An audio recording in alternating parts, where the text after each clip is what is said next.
beekamaadha. Kana keessatti adda bilisummaa Oromoo biyyoota daangaa impaayiriitti sana keessa jiranu teessumas ta'ee kooriidarii akka hin arganne taasisu. Kan biraa uummata sarraa ta'ee biyyoota biraarraa akka inni diinagdee ta'anii of hin jabeessine hin argine taasisu.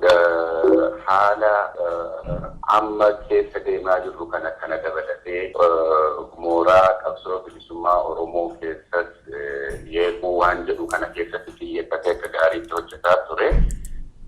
Kanatti milkaaweera jettu yoo waan milkaaweera jettanii bahanuudhaaf adda bilisummaa Oromoo gaarii walumaa gala tooftaa mootummaan wayyaanee galtamii tokko sagaltamii lama aangoo qabatee adda bilisummaa Oromoo fi uummata Oromoo immoo aangoota kanarra tuffachuudhaafis ta'ee aangoota yeroo jirutti fi tooftaa lafa kaawwate kanatti chaalenjii guddaa jedhee kan fudhate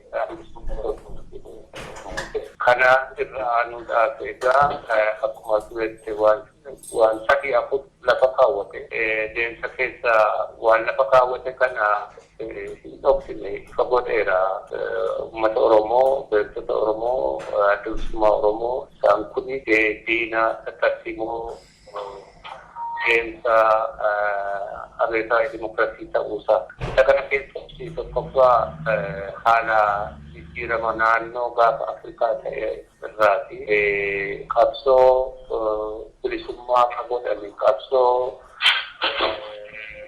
dimokiraasii fi mirgoota adda addaatiin qaboodhaanii adda bilisummaa Oromoo ta'ee naannoo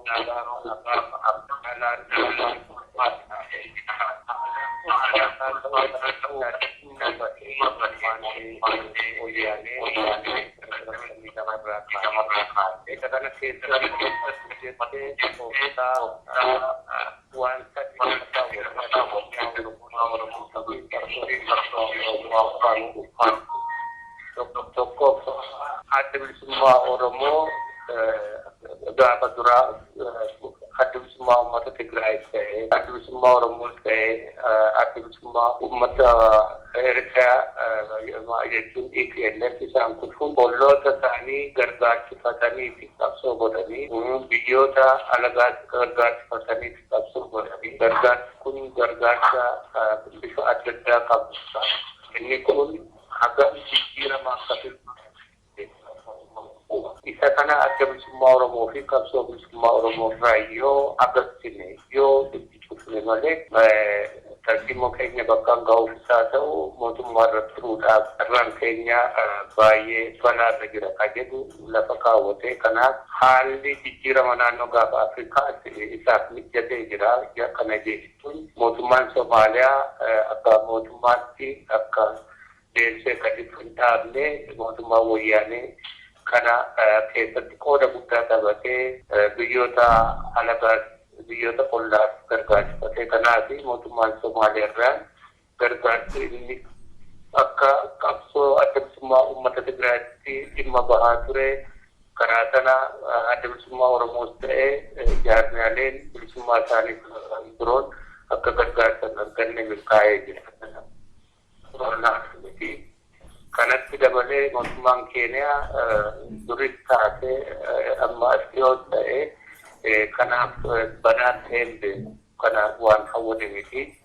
Haa ta'uuti adda bilisummaa Oromoo karaa sana humna isaatiin lola karaa mootummaa Keeniyaa nurratti banamuu fi karaa Itoophiyaa deddeebisee nurratti banamu kana ofirratti deebisuudhaan marraa afurtan nurratti baname.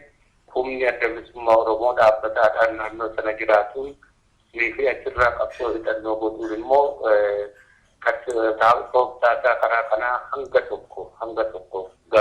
hanga tokko jalaa guutummaa fashale jechuu baatamullee hanga tokko jalaa gaaffii keessa galeefi wal qabnee jirra karaa sana.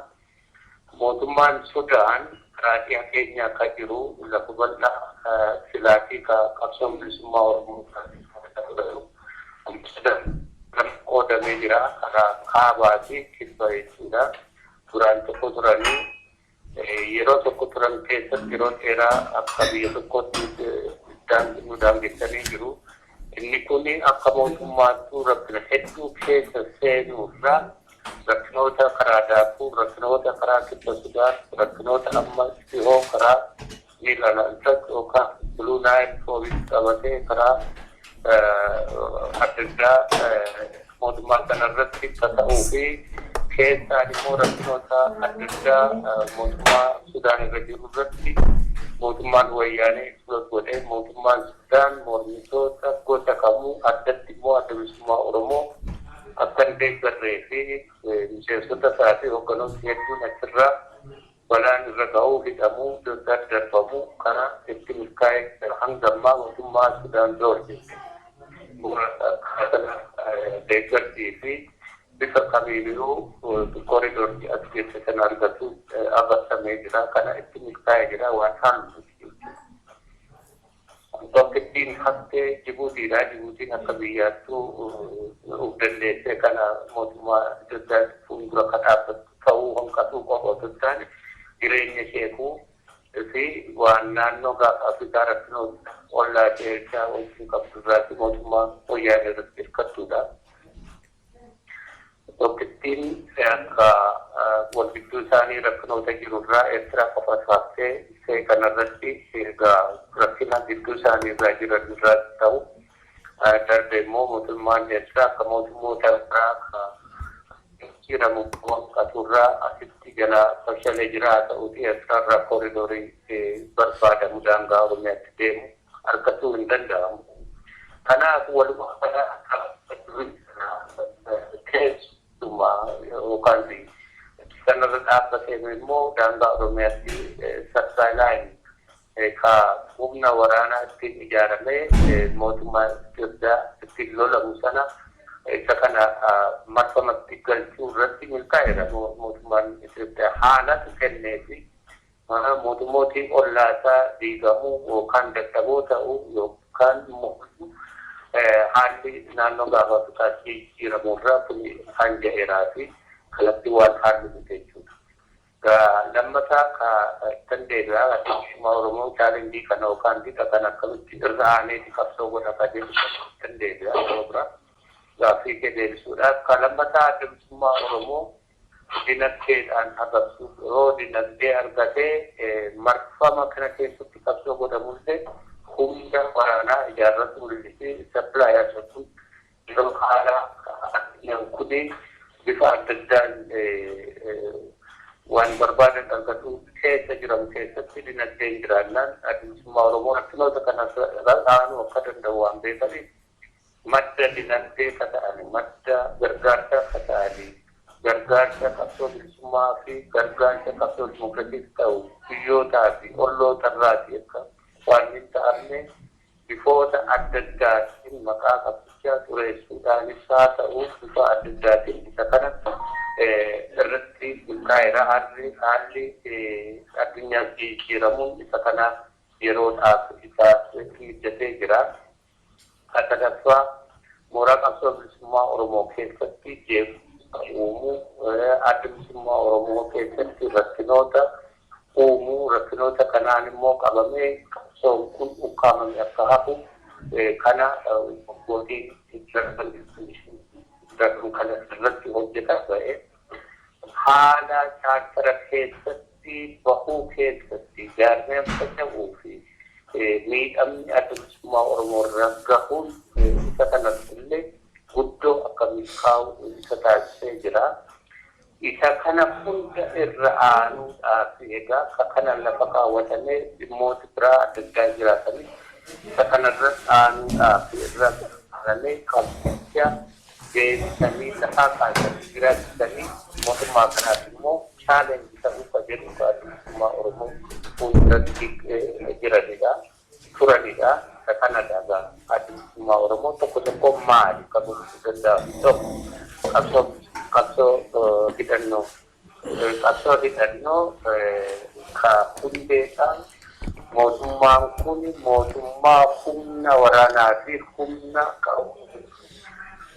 Kanaaf ummatoota isaaniif uummata Oromoo ukkaamsee bulchiinsa isaatii tartiibootaa bakkaan gahachuudhaaf kan socho'aa jiru waan ta'eef filmaatii qabsoo hidhannootiisuu filmaatisaa hin jiru. Kanaaf haala marfoomaa fi haala ulfaataa kan keessatti qabsoo hidhannoo bifa akkamii goona qajeelu sana tartiimoo riphee lolaa xawaasaan baadiyyaa bilisoomsanii gara magaalaa bilisoomsuu jedhu suni dhiyeessi guddaa barbaaduu fi ka meeshaa waraanaa dinagdeedhaanis kan deeggaru harkasuu cufamaa ta'u keessatti humnoota zoonii xixiqqaa qabsoo humna socho'aadhaan hojjetu karaa bahaa, karaa kibbaa, karaa bifa adda addaatiin yeroo adda addaatti giddu galeessaa fi karaa dhihaatti isaa kana qabsoo hidhannoodhaan chaalenji gochuun itti fufuun ka filmaatan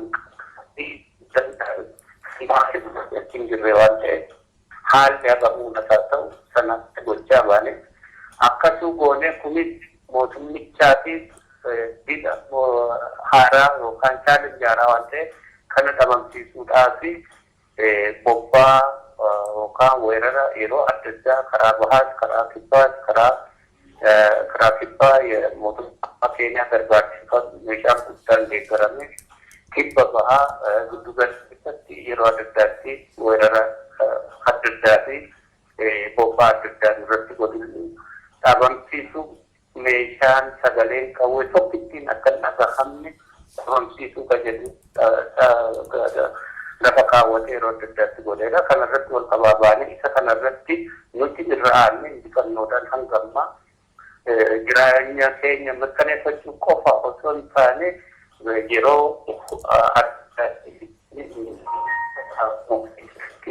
mootummicha biliin gochaa jiru ta'uusaa afaan guutuudhaan dubbachuu dandeenya jechuudha. Kuni karaa qabsoo hidhannoo tartiimoo haaraa. Isa kana qofaa miti kanatti dabalata lafa bal'aa Oromiyaa keessaa humna xixiqqaadhaan magaalaa keessatti bakkoota adda addaatti tarkaanfii adda addaa fudhatuudhaan mootummaa kana caalsaa paartiisaa Oromiyaa irratti diriirfatee haala namni tokkollee ganda tokkorraa ganda tokkotti socho'uu dadhabuu kan zamana darbii kanaa yookaan biyyoota kooministiitti Itoophiyaa sanaa fi ifa jaarmiyaa sanaan garee jedhee keessattuu keessatti qabsoo gochuun haala ulfaataa ta'e keessa turre isa kana ofirraa saaquun barbaachisaa waan ta'eef humna xixiqqaa taakkiyaadhaan bobbaatu lafa bal'aa irra sochoosuudhaan intelijeensii akkasumas ETRDF jedhamee bifa kooministiidhaan gandarra diriire kana ofirraa saaquun farreen uummataa fi kanneen dabaloota adda bilisummaa Oromoo fi caasaa adda bilisummaa Oromoo jiraachisuu dadhabanii isaan kana ofirraa bakka adda addaatti aramu tarkaanfii fudhatuudhaan hamma tokko isaanii mataa gadi qabachiisuu ka jedhu hedduu itti milkaa'ee jira adda bilisummaa Oromoo. Sanarraa ka'ee adda bilisummaa Oromoo caasaa Oromiyaa guutuu keessatti deemsee diriirsee uummata ijaaruu bifa adda addaatiin murna adda addaa jaarmiyaa adda addaa ol babaasuudhaan qabsichi bifa haaraa fi goblaa haaraa akka banatu kana jechuunis qabsoo fincila dagaagummaa qabsicha uummata qabsiisuudhaan addatti immoo dargaggoota qabsiisu gara kanaatti tarkaanfatame kanarra irratti jirra. Dinagdee ka biyyootaa fi olloota irraa fi cufaa haa ta'u malee uummata keenya keessatti kana maddisiifannee ittiin jiraachuu fi qabsicha jiraachisuu keessatti nuti ittiin kaasnee jirra. Tarkaanuu agabsuu sana itti kufee jira jechuudha. Haa ta'u dinagdee guddaa argamsiisuu jijjiirama bu'uuraa kana fidanii dhummaa kana ofirraa maqsuu keessatti ammallee kan watee jiru jechuudha. Kuni dammaqinsa uummata keenyaa of kennisa uummata keenyaa barbaada jechuudha. Karaa adda bilisummaa Oromoo bu'uura isaa lafa kaa'ee jira jechuudha. Kaan jeequmsa mooraa qabsoo bilisummaa Oromoo keessatti gadi dhaabuu ka jedhu inni kuni ka mootummichi yeroo adda addaatti milkaa'ee miidhaa guddaa qabsoo kanarratti geessisee jirudha. Kuni keessatti daruudhaan keessaa fi gara gara qabsichaa fi tartiimoo fi tooftaa qabsichaa darbuu keessatti kan lafa kaawwate hedduutti milkaa'ee sababaa kanaanuu chaaptarra keessatti miidhamni guddaan irra ta'u gaddeebisnee of ijaaruu keessatti akka deebisnee gadi ijaarre qabsoo kana bifa adda addaadhaan engage gochuudhaan intarnaat yookaan keessa kun yeroo dheeraa deebisanii ijaaruuf yeroo dheeraa fudhate keessadha turre jechuudha. Darbee erga of ijaarellee yeroo adda addaatti jeequmsa adda bilisummaa Oromoo fi adda bilisummaa Oromoo qofaa miti dhaabota biroo kanneen of danda'anii jiran isaan biyya keessa jiranii fi alachaa jiranillee isaan kana yeroo adda addaatti keessatti of ijaaree bifa adda addaadhaan uummatuma keessaa ijaarratuudhaan har'allee chaalenjiin kun kan adda bilisummaa Oromoo ta'e uummata Oromoo fi sarbaachisaaf chaalenjii guddaadha jechuudha. Kan uummatni kun beekuu qabu. Inni kun adda addaa sagantaa siyaasaa adda addaa baafatanii as qababahan ilaalaa jechuudha. Uummatni kun dammaqinsa isaa ol kaafatee yeroo adda addaatti kanarra aanuu ammallee kan fuuldura keenya jechuudha. Akka adda bilisummaa Oromootti kuni yeroo itti adda bilisummaa Oromoo fi sarbaachisaa gaaffii guddaa keessa galame keessa ta'uun eenyuufuu ifaadha. Amma nuti karaa mataa keenyaa adda bilisummaa Oromoo kana keessaa ba'ee keessa isaa cufatee amma sadarkaatti mootummaan kun diina biraa hin qabnu adda bilisummaa Oromoo malee kan jedhu sadarkaa sana geenyerra haa ta'uu fi qabsoo bilisummaa Oromoo fi mooraa qabsoo bilisummaa Oromoo immoo chaalenjii adda bilisummaa Oromoo fi bakkuma isaa jira jechuudha. Kun akka kun gar tokkotti bahu fuuldura jira jenneetti kamannaa ofiidootti rarra'eetu humnoota adda addaa hawwatuudhaan ofitti fudhatuudhaan humnoota adda addaatti haala qabxii dheeratuu keessatti filmaata isa chaalenjii kana itti cichanii uf kennanii irra aanuurra mala adda addaa baafatan fakkaatanii dhimma qabsoo kana madda jeebisaa ta'anii fufu. Inni kun mooraa qabsoo bilisummaa Oromoo fi qabsoo bilisummaa Oromoo fi taatee adda bilisummaa Oromoo qofaaf ka jiraate miti uummatoota bilisummaa isaa argatan uummatoota qabsoo godhan hundi kana keessa ba'anii ka Aljeeriyaa, ka Eertiraa, ka Beetnaam, ka Eessaa yoo fudhanne hundi isaaniitu rakkina ulfaataa karaa kana mootummaan mooraa qabsoo keessatti uumu keessa darbanitti keessa bahanii waan jedhanii kanaaf qopheesse haqa kana murteeffatee kennee jiru kana fuuldura isaatti ilaalee socho'uu qaba jennee amannaa jechuudha. Amma walumatti qabaatti akkaataa amma mootummaan abbaa irree amma funyaaniitti hidhate kuni biyya keessa jiru uummata keenya akka kanatti number one isaa taargeet godhatee addunyaa kanarraa suutaan balleessuu fi digamsiisuu maayinooritii gochuu irratti akka gaariitti xiyyeeffatee halkanii addunyaa waan hojjetaa jiru fakkaataa buqqeensi amma lafa isaa fuudhanii investeeroota adda addaa fi namoota horii qabanuu kanaa dabarsanii kennuun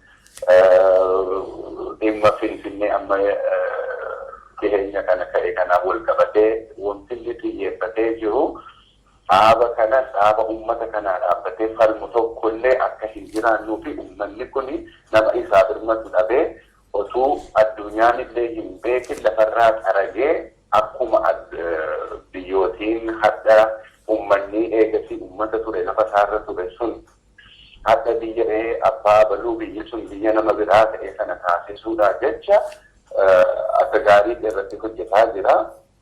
Isa kana mo'achuun mootummaa amma funyaaniitti hidhate kana qawwee qofaan qabannee mo'achuun dura dhaabbachuun waan hin fakkaanne waan ta'eef mooraa caasaadhuma mootummaa hidhate ijaarrate keessatti of ijaaruu biyya keessatti caasaadhuma adda bilisummaa Oromootti fi uummata kan keenyatti dammaqsuu ijaaruu irratti xiyyeeffatee adda bilisummaa Oromoo kanarratti hojjetaa jira kanarratti uummata milkaa'ee jira. Jadi kuwan ini kurang nama ditolak, kira hundaku orang mau apa pun kira orang mau berjuang terluka, kita tahu kalau kita karang hundak nuju engkau gunakan jurusan berjuang di pada fakta dan juga datang mahasiswa kita berada di hati.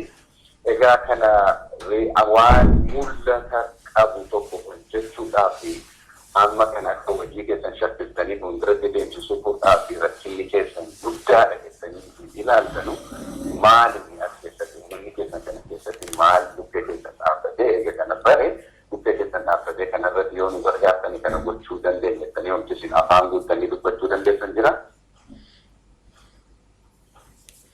Gaarii walumaa gala akka amma jirruu fi haala amma jirruu fi bakka amma geenye kanarra mootummaan kun mootummaa waan ta'eef gadi waan dhaabbatee fi tartiimoo gaafa duraa lafa kaawwate qabatee isa kana yeroo yeroodhaan gadi baasaa jira ummata Oromooti.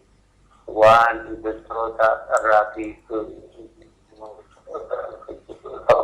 investorotaan qabatee lafa ta'anii gaafa duraan lafoota magaalaa investorootee maallaqa guurrachuu itti aansee waan albuudota waan bosonaa irraatii argamu waan kana fakkaataa irraatii saammachuu ka isaan immoo kunoo bifa adda addaatiin waan magaalaan ijaaraa lafa mana lafa baaburan ijaaraa karaa sirfatti ijaaraa karaa baaburan ijaaraa isaan kana hunda jechuun waan kaachaa biyya sana darbeekuu gargaarsa kanatti seenu sana irraati waan taasaa itti ol'aanaa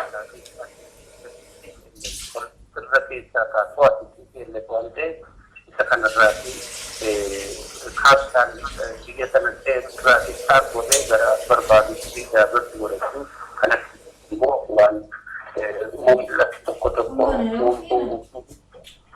fuuldura uummataatti isa kanaatii fi pileegiraawundii isaa guddatti ka investorootaatis addunyaafis eenyuufis miidhagaa taate Oromiyaa waan taateef beekama. Isa kana keessatti waan garatti deemu keessattuu Tigraay gidduutti ijaaranii Tigraay gidduutti qabatanii immoo Itoophiyaa kontirool gochuu kan jedhu Tigraay gidduutti ijaaruu keessatti yeroo ammaa keessatti ansaan milkaa'anii jiran guddaa haa ta'uu fi chaalenjii isaanii ammallee Oromiyaa keessa ta'u akka gaariitti beekan kanaaf uummata Oromoo fi akkasuma Oromoo diina godhatanii itti fufu. Haa ta'uu fi akka gochuu sana keessatti isaanis bakka durii sana hin jiranii akkasuma Oromoo bakka isaan gaafas abarsiisna jedhan sana hin jiru jaarmiyaadhaan gadi taabee haala waraana guddaa qabatanii qofti tooftaa mootummaa tokko ofirraa isaanii godhan qofaa ta'ee miti addunyaa kana keessatti humni uummataa fi humni jaarmiyaa yeroo ammaa kana keessatti bakka hedduutti jijjiirama fideera. Kana keessatti finishingi isaa irratti rakkina haa qabaatu malee bakka hedduutti humni uummataa humna jijjiirama fidu ta'uu kana bakka hedduutti mul'ateera. Isa kana hunda caalaa adda Oromoo rakkina isaa irraatii ka'ee ka arge adda bilisummaa Oromooti. Kanarraa ka'eetti jaarmiyaa dargaggoota uummata immoo qabsoo kana keessatti hirmaachisanii fincila keessatti akka hirmaatu gochuu isa kana keessatti biyyoota kamuu fuuldura jalqabe adda bilisummaa Oromoo deddeebisee 2001 2006 2008 2005 2008 deebisee 2011 hanga 2012 inni kuufatee jira hunda kuufatuu sana keessatti mootummaan kun gadhabataa keessaa nyaatamaa jaarmiyaa adda bilisummaa Oromootii fi humnootiin mormitoota kaanis keessa isaa nyaata illa hanga waraana isaa keessatti akkasitti jira mootummaan kun. Mootummaa guddaa hanga funyaanitti hidhatee ta'u malee mootummaa isaa ta'uu adda bilisummaa Oromoo akka gaariitti keessa isaa. Haa ta'uuti inni kun gara dhumaa geessisuudhaa fi humni qabsoo biyya keessatti akkasitti karaa hedduu karaa daandii hedduudhaan bifa hedduudhaan keessatti hojjetaa jiru kun waan hedduu barbaada. As waabsinee yoo fudhannee ilaallee dargaggoonni qabsoo godhan kun waan guddaa diimpaawarii ta'an meeshaa kominikeeshinii waan xixiqqaa fakkaata kaameeraa, moobaayil, kompiitara waan kana fakkaata isaan kun qabsoo kana keessatti Oromiyaa guutuu keessatti isaan kun egaa hanguma tokkollee dargaggoota kana impaawar gochuudhaaf horii akka kaasanii akka inni barbaadu firmaamu nama rakkisu jechuudha. Kanuma qofaallee darbee humni tarkaanfii bakka adda fudhatu kuni tarkaanfii fudhatu kuni ammatti waan xixiqqaa qonnaalee adeemsummaa Oromoo irraa kuma lama argamtuu hidha qabsoo gochaa jira. Zooniileen jiranii humna isaanii guutuu humnatti maangattii leenjisan waan kaadhiman kana baay'ee murtaa'aadhaan kaadhimatu humna waraanaatti warra dabalaman maaliif sappilaa isaa gadaamu hidhachuusu barbaachisa. Qoricha barbaada, nyaata barbaada, kana uffata barbaada. Kuni nama soddomaallee wanta baanu jechuudha kana guutuudhaan. Kana dabil gootee kana matti jiru qabeenya guddaa barbaada jechuudha. Kanas harka namaa ibsee jira malee mootummaan kun waan jabaa ta'eefi. Ammatti zoonii kibbaa qofti humna ufarkaa qabu keessa harka xiqqaadhaan kan inni socho'u. Maaliif deebii isaa fi waan isaa murtaa'aa waan ta'eef. Isa kana dinagdee barbaada kun hundi. Hanguma kana waan yoo godhallee kanarratti dabalee waan biyya keessatti bifa addaa kominikeeshin telefoon geejjiba qabsoo godhu kana biyya socho'u meentenansi jedhamu nyaatasaa uffatasaa kana hundatti waan kanaaf isa kana barbaachisuu ni danda'ama. Professionally warri qabsoo gochuu danda'anii kumaatamaan kan lakkaa'aman keessa nama dhibballee meenteen gochuu ulfaataadha. Kana gochuu yoo dandeenye jijjiirama yeroo gabaabaatti qabsoo godhan impaawar goonee akka isaan irratti sirree godhatan gochuu ni danda'a jechuudha. Kun hundi furmaata deebiinsaa dinagdeedha jechuudha. Kanaafuu uummata Oromoo yoo dhuguma murteeffate akkuma mootummaan sun uummati kun diina booti jedhee irratti murteeffate kana lakki diina kan jedhee kanammoo ofirraa galgalchuu danda'u ofirraa karaarraa maqsuu dandeenya jedhee yoo murteeffate sarbaayivaalii isaa kufaati mootummaa akkasitti bifa adda addaatiin uummatoota irratti kakaasuudhaan lafa isaa uummatichi mataa isaa bakka sadii afuritti jedhee keessatti uummatoota biraatti illee qubachiisuudhaaf akkasitti dama guddaa yaadaa jiruu fi hanga akka uummataatti jira jedhee simachuu dandeenyetti afaan isaa dhabamsiisuudhaaf mala adda addaa godhaa jiru. Ka duraa otoo hin jaallatiin sagantamii tokko labsamee afaan rivarsi gochuudhaaf hojjetaa jiru kan ofirraa kararraa maqsuuf murteeffatee waan humna qabsoo godhan danda'a. Kana ka barbaachisu kan irra deddeebinee gallatneerra isa kanarratti immoo murteeffatanii itti seenuu barbaadu. Hanga ammaa ilmaan Oromoo murteeffatoota kala kanaatiin hojii itti cichanii waggaadhaan nuffii tokko malee itti jiran garuu lakkoofsaanii murtaa'aa ta'ee ilmaan Oromoo lubbuu isaanii fi jireenya isaanii murteeffatanii wareegama baasaa jiranii qabsoon kun hanga sana qabeenya. Uummatni kun immoo murteeffatee itti yoo seene yeroo isaa gabaabsuu danda'ama jechuudha. Adda bilisummaa Oromoo dinagdeen deeggaruu murteeffannaa umurii mootummaa kanaa gabaabsuu isaati. Dinagdee akka dhiyoo kana jalqabame ala kanatti mobilizeeshinii guddaatu godhame bateen gaddaa haala hojjaa mootummaa irratti re'aantu godhanii. Isa kana itti fufuu barbaachisa dinagdee qofa otoo hin taane. Biyya keessaa filaa mootummaa kana dhibbaa goona mootummaan kun jiraachuu hin danda'u. Akka amma dhiigaa fi lafee uummata Oromoo qorqaa fi tuusaa ittiin qoosu kana jiraachuu hin danda'u. Isa kana murteeffachuu qaba uummata Oromoo. Dinagdee isaa sacrifice gochuu qaba. Yeroo isaa sacrifice gochuu qaba. Qalbii fi qaamaan kuni jijjiiramuu qaba jedhee murteeffachuu qaba. Kanuma dhaamsi warra Ismaa irratti ani. Egaa bareedaadha amma qabsoo adda bilisummaa Oromootiin hoogganamaa jiru kana keessatti rakkina ta'ee kan mul'ataa jiru kan ija qaba jennee dubbachuu dandeenyu akka dhukkuba dugdaatti nutti mul'ataa jiru akkuma isin jettanii dinagdeedha. Dinagdeedhaanii qabsoo kanas gargaaru karaa biraatiifis immoo mootummaa hojii mootummaan kun hojjetu kanas immoo keessaan keessatti uummanni keenya biyya alaa keessatti biyya dimokiraatawaa keessatti jiru kuni waan barbaade hojjechuu danda'u kuni dura dhaabbachuu akka qabudha.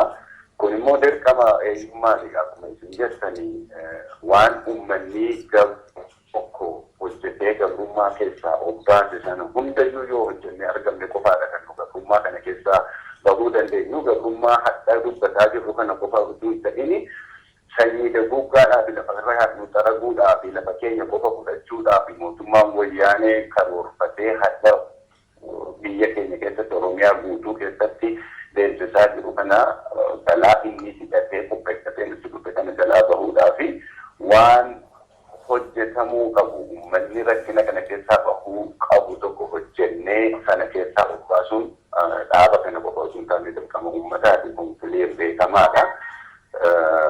Hojjechuu qabna. Kanaan booda biyyattii sana keessatti hundi nu dorsitu argamuu hin qabu. Bilisummaa keenya hin arganna yoo jenne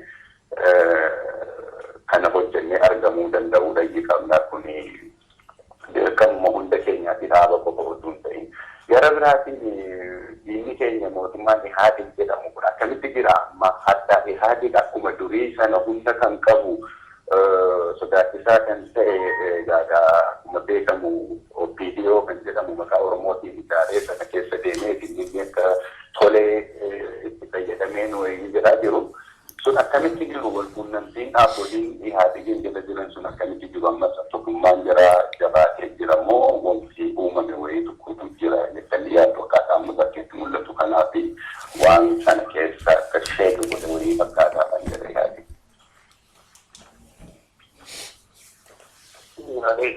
Kuni waan dhokkataan qabu waan dhokkataan jiru tokkoffaa akkuma mootummaan guddisaa kamiitu mootummaan kun waggaa 25 jiraate waggaa 25 jiraatu keessatti haala naannoo fi haala addunyaatti kennateef malee akka Itiyoophiyaafi yeroo adda addaatti irra gaggeeffamee jira dinagdeedhaanis siyaasaanis kun yeroo adda addaatti finciloota Oromiyaa keessatti turanii fi yeroo filmaata 2005 uummata dhaabota filmaata keessaa fudhatanii fi filmaata keessaa qoodan fudhatee hundi wal ta'ee mootummaa kana karaarraa maqsuudhaatti qarqararra geessee ture. Ergasiitii yeroo adda addaatti sadarkaa hedduu darbe mootummaan kun keessa isaatii alarraa yeroo jedhamu kanneen qabsoo bilisummaa Oromoo fi mormitoota kana dabalatee fi uummata. Keessattuu immoo uummatatu dura jalqabeeyyuu leegismeetii qabu mootummaan kun ammoonaa leegismeetii hin argamne humna waraanaa haalli fi seenaan kennee fi qabatee fi uummata irratti waan irratti qabsiisee jiru mootummaadha takkaatti gurra duriiruudha. Hanga kufutti sana ilma godha kuni waan ifa ta'edha waan ajaa'ibaa tokko jechuudha. Haa ta'uutii tokkoffaa dura mallattoon wal qabatee keessatti filatu haa tokko kan uffachuu danda'an malee bakka durii hin jiru. Sanaan qabatee immoo akkaataatti warra PDO jedhaman kana OPDO haa ta'u Aanjel haa ta'u warra sanas haa ta'u warra abbaan Brijitooti jedhan kana qaba hundi waan ifa ta'ee radical change jedhan sana fiduu ta'uu nan qabin malee akka hamaatti kan isaan jiranii maanaajmentii akka duriitti jiranii kanarra darbee akkaataatti aangoo walii qoodanii fi akkaataatti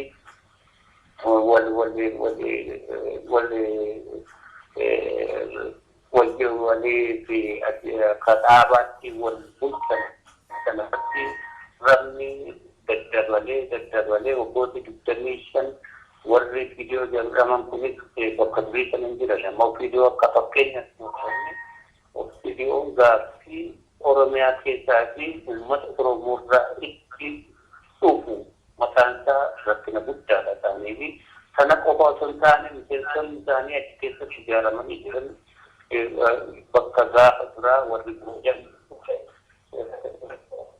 viidiyoo fidee dhufe sana hin jiranii saayikolojiidhaanis akkatti keessa galanii akka dhaaba Oromoo tokkotti ilaalanii seenan malee erga seenanii immoo akka sanatti yeroo arguu dadhabanitti isaan kun gaaffii adda addaa kaasuudhaan opiniyoon daananii fi mataasaa keessaa qabaachuu irraati kuni TPLF chaalenjii guddaa ta'ee jira humna guddaadha qabsoo bilisummaa Oromoo fi dhiibbaa uummata Oromoo irraa itti deemu kana warra ofitti fudhatee gaaffii uummataa fi gaaffii qabsoo bilisummaa Oromoo gadhiidha jedhe lakkoofsa kumaatamaan lakkaa'utu jira lakkaa'amutu jira bilisummaa opiniyoo keessa isaan warra hoogganoota ofii jedhanii yeroo hundumaa ajaja fudhatanii fi addeessirraa deeman irratti chaalenjii uumanii isaan kun keessa isaanii rakkina guddaa seenanii kuni rakkina guddaa TPLFitti ta'ee jiru keessatti lakkaa'u inni kun isaansaa rakkina fi gaaffii guddaadha jechuudha. Kana qofaan akkuma mootummaatu nututu waraana isaa EPRDF akka constituency saboota EPRDF mataan isaa TPLF ka Tigraay opiniyoon ka Oromooti keessa warri Oromoon ta'in akka barbaadan taabatan maqaan sana Andean Sulu yookaan Amara Democratic National Democratic Movement muka Amara keessa maqaan isaa keessa akka tataan ta'ee godhatan maanii ta'ee malee kun gaaffii uummata isaanii irraatii bilisa ta'uu danda'anii keessa isaa walqabni uummata qabaa kana kanatti butichaa hunda keessattuu ammatti garuu hanga qabsoo bilisummaa qabsoo bilisummaa keessaa nyaata laginaas qabsochuma tokkotti isaan dhalana waa'ee Hayyuu asii bilisummaa ta'uu dhiyeessee akka mootummaattuu keessa jiranidha. Kuni aanjaa guddaa qabsoo bilisummaadhaaf dandeessisa jechuudha. Akka ilaaluuf egaa of ijaaruu fi humneessuu barbaachisan. Kan biraa wanti isin gaafachuu barbaadu akkuma beekamu yeroo dheeraadhaa fi waggaa lamaan darban kana keessatti mooraa qabsoo bilisummaa Oromoo deebisanii jabeessuu kan jedhu kanaanii qabsaa'otaa wajjiniin qabsaa'ota biroodhaaf olii kaayyoo adda bilisummaa Oromoo qabu garuu gargar bahamee turame kanaa wajjiniin deebisanii mooraa kana jabeessuu irratti haasaa hedduu deemaa ture. Maalirra ganame sun?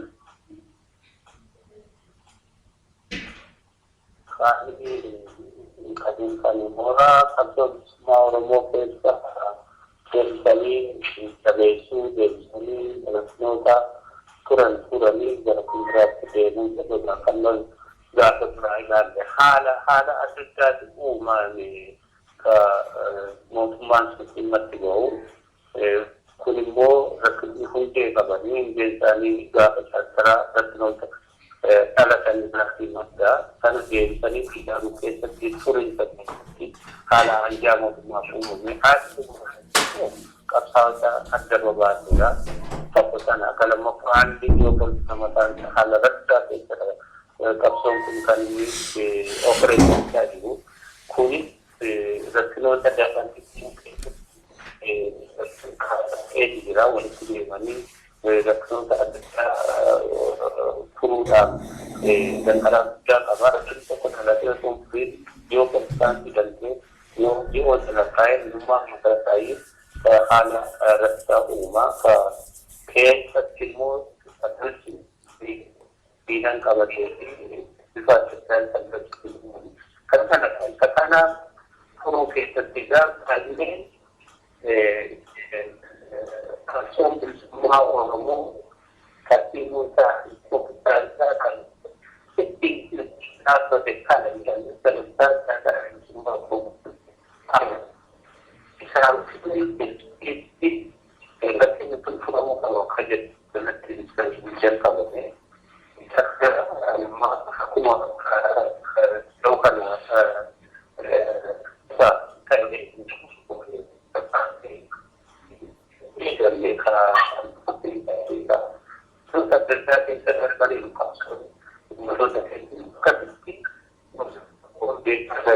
sagaleen keessan qulqulluu miti bishuu dhiifama sagalee keessan ta'e qulqulluu miti bishuu.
Gadaara maayikira buutee jirta maayikiratti deebi.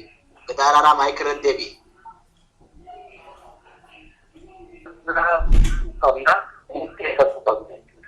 Hanga amma ilmaan Oromoo warra kana hubatan mootummaa kana qabanii qabsoo kana jiraatanii asiin gaamalee uummatichi ammallee mootummaa kana akka laaftuuf ilaalaa jira. Kuni kataa guddaadha. Kanarraa murtii kanarra gahuu qaba. Murtiin ummatti kanarra gahe immoo qeesaa, maatiisaa, ijoolleesaa, bakka itti dhalateesaa kana bakka kanarraa hambisuudhaaf kanneen karaarraa maqanii mootummaa kana sadu godha dhaabbataa isa kana kan barbaachisu sadarkaa duraatti. Kan lammaffaa kana gochuuf immoo wareegama barbaachisa. Wareegama barbaachisu dinagdee qabnu qusatuun qabnu akkuma uummatni isaa ilaala. Uummatni Eertiraa qabsoo kana qabsoon kun akka inni bakka asiin gahu waan inni godhiin hin jiru. Ija keenya fuulduratti seenaa taasise. Amma immoo mootummaa isaa jiraachisuuf hagamuu karaa adda addaa irratti duulamullee ala kana yoo festivaal jedhamee waajjiranitti uummata bahu. Uummata horiisaa baasu uummata Suwiidinitti festivaal jedhee bahu uummata horiisaa baasu mootummaa argaa jirtan.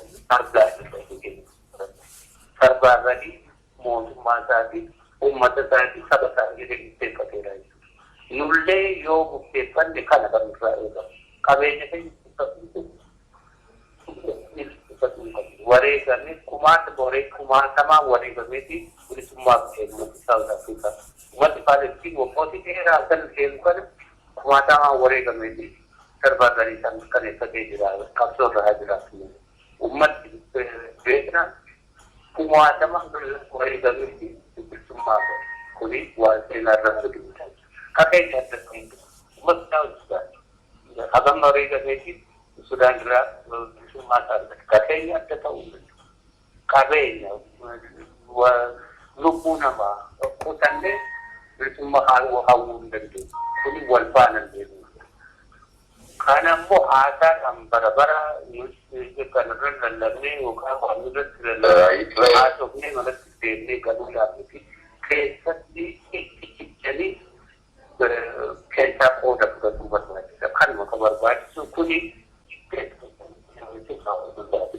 namni kolfaatu namni waa irraati maal ummata hangana ga'u ummata miliyoona jaantaane ummata miliyoona soddomii torbaati ummata miliyoona afurtama yoo cunqursan jettanii himattan maal jechuudha gargaarsa biraayyuu maal barbaaddan kanadaan nu gaafataa jira bakka dhabni warri mootummaatti dubbisnullee kanada nu gaafata ummata keessattuu ka'uu qaba ummata keessatti kana sirri'aaf kana kan himaa jiran warra dhiyaa dhabdu kana warra giddugaleessa dhabdu kana maaliifuu gargaarsa gaafatan kana kan isaan nu gaafatan kana dhaga'uun isaayyuu nama rakkisa namichi jaafarii tokko joornaalistii jaafarii tokko keeniyaarraa ka'ee waan ummata kanaaf mata isaan dhaga'ee